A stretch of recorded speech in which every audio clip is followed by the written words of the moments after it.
Hello and welcome to CHD 205, Guiding the Behavior of Young Children.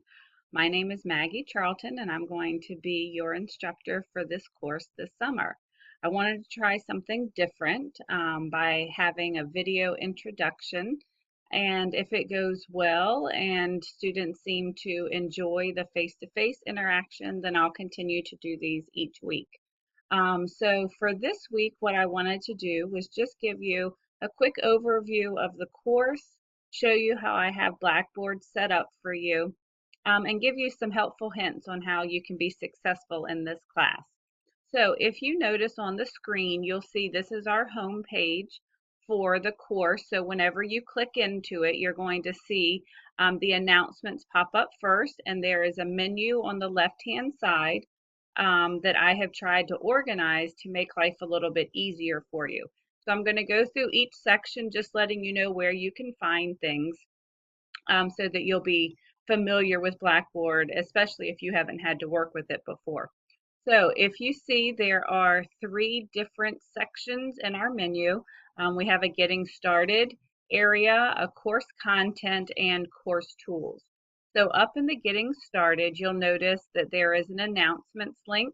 This is the first thing that pops up when you go into Blackboard, and each Monday morning there's going to be a new announcement waiting for you that goes over whatever we're going to be discussing during the week, any assignments that are going to be introduced or that are due, as well as any additional information. Start Here is a place that the college has set up where you can find important information about the college. And then the course information link is where you're going to find the syllabus, the course schedule, the grading policy, as well as some helpful CHD documents. This next section, the course content, is where you're going to spend most of your time. Each week in this weekly course content link, you're going to find a folder that has everything that you need for the week. When you click on it now, you're only going to see week 1. And the reason I do that is because I want us all to stay on the same page instead of trying to get ahead. Each week we're covering a different topic, so I don't want anyone who's going to be trying to work ahead. So right now there's only week 1 in our folder, and so you'll find the instructions for the week, the PowerPoint that goes along with the chapter. All of that is going to be in the week 1 folder. In the assignments link, that's where I put everything that you're going to be working on during this semester. Right now it's empty because I am going to load the assignments into this link when we actually go over them. I've scheduled the course so that the assignments will align with either a chapter or content that we're going over. And so once I've had the opportunity to introduce the assignment to you, then it's going to be available for you in the assignments link. This is where you can also click so that whenever you're ready to submit it on Blackboard, the link will be here. And then finally is the discussions board link.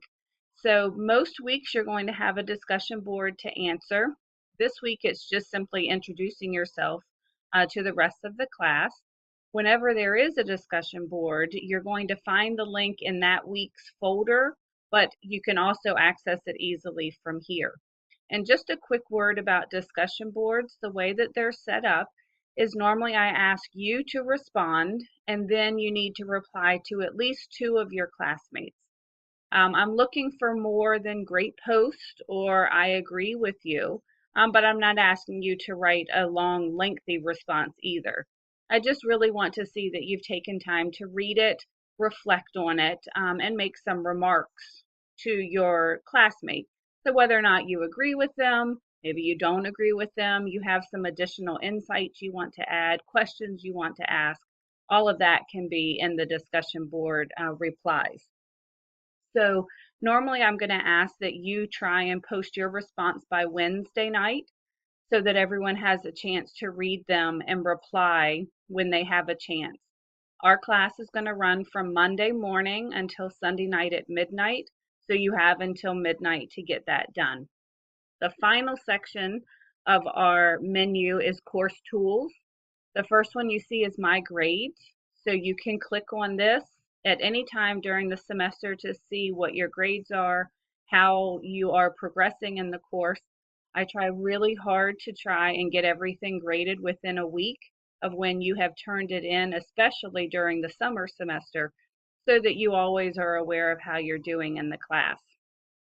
Student services and course tools are some college links that are in the menu that will give you information if you need accessibility services, sending an email to someone in the class, and things like that. So I just kind of wanted to give you an overview of how our Blackboard course is set up.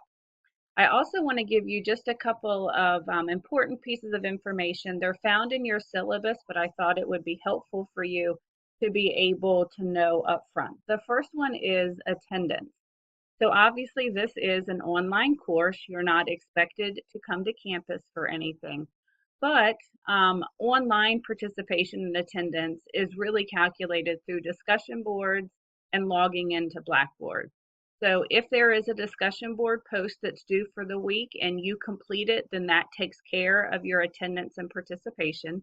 If there is not a discussion board that's due, then simply logging on to Blackboard is enough to count for your attendance and participation. The second thing that's important to know is my grading policy. As I said, I try really hard to have everything graded within a week after it's turned in. My policy is that you have one grace day after the assignment is due in order to get the assignment in with no penalty. However, once the grace day is over, assignments are not accepted. Because I am trying hard to stay on top of the grading, I can't have assignments that are just coming in after the fact. So, because I do understand that life happens, you do have a grace day, but after the grace day, it's going to be closed for submission.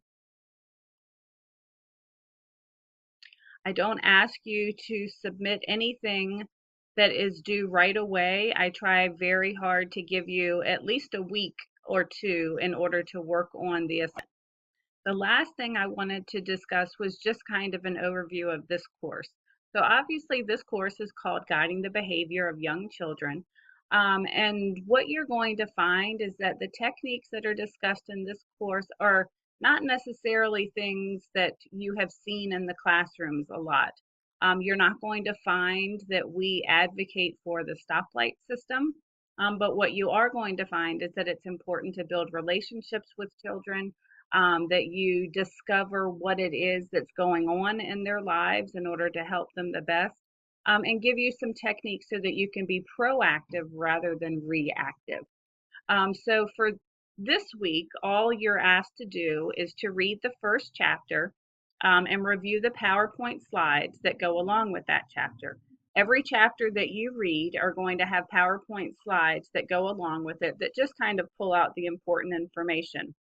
So in chapter one, what you're going to find is that you're talking about the teacher's role in guiding the behavior of children. And some of the important topics that they talk about are caregiving styles. And so it will probably be interesting for you to read through the different caregiving styles, because you're probably going to have some flashbacks, whether it's to your parents or to teachers of some who exhibit the characteristics of the different caregiving styles. You're going to see the permissive caregiving style, authoritative, authoritarian, and pay careful attention to especially authoritative and authoritarian, because there is a huge distinction between the two, and one is obviously preferred over the other. And really, this first chapter is just an introduction into looking at the word guidance as opposed to behavior management or punishment or consequences. We're really looking at guidance, because we need to help children learn how to behave, and not just how to behave, but why they should behave that way. We're trying to teach children to be empathetic so that they actually think about somebody other than themselves, which is such a foreign concept for young children. The last thing I want to leave you with is just something to keep in the back of your mind as you go throughout this course. Your final exam for this class is actually writing a philosophy paper about what you believe is how children should be guided in their behavior. So my suggestion to you as you go through these chapters and these PowerPoints is start making notes. Make notes of the terms that you really are going to want to use in your philosophy paper. Especially as you read this first chapter, you're probably going to want to pick out a caregiving style that you believe is best for young children. But as you go, if you start to keep notes, whether you make them in your book, whether or not you keep them on a piece of paper, it's going to be a lot easier for you at the end to be able to pull all of that together to write your philosophy paper, as opposed to having to go back through all of the chapters and all of the PowerPoints at the end and try and remember what you thought about all of those different topics. So just kind of wanted to put that plug in there for you so you know what the end goal is going to be. So I think that's it for our first week. If you have any questions or concerns, please don't hesitate to contact me. The best way to contact me if you want a response very quickly is to send me an email. My email is mcharlton@tcc.edu. There is a place in the discussion section for questions about content, and I do check that daily. But if you have a question, a lot of times you might get a much faster response if you just send me an email. So I look forward to working with all of you this summer. I look forward to reading your introductions, and I'll be responding to those during the week. And other than that, have a great time delving into guiding the behavior of young children.